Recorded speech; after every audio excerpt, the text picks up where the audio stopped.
12 रबीउल अव्वल ते हिकिड़ो वाक़ियो पेश आयो साईं मौलाना अली हसन लाशारी साहिब सां। अल्हम्दुलिल्लाह अॼु SSP असांजा दादू अमीर सऊद मक्सी साहिब तमामु हिकिड़ा सुठा ऑफिसर ऐं गॾिजी करे ॿिन्हिनि धुन जो पाण ठाह करायो। साईं क़ुरान पाक ते मस्जिद शरीफ़ में तुरक़ी करे साख ॾिनी आहे त मूं को बि अहिड़ो लफ़्ज़ इस्तेमालु न कयो आहे मीलाद शरीफ़ जे बारे में या पाण करीमन सल्लल्लाहु अलैहि वसल्लम जे बारे में।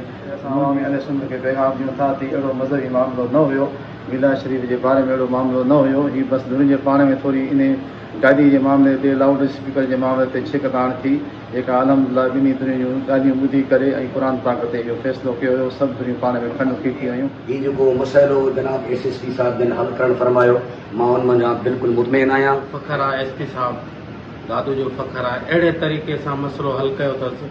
असांखे अहिड़े तरीक़े सां कंहिं बि ऑफिसर कॾहिं मसइलो हल न कयो आहे। एॾो वॾो मसइलो उनखे सुठे नमूने सां हल करे मज़े सां मुहबत सां असांखे गॾाए छॾियईं।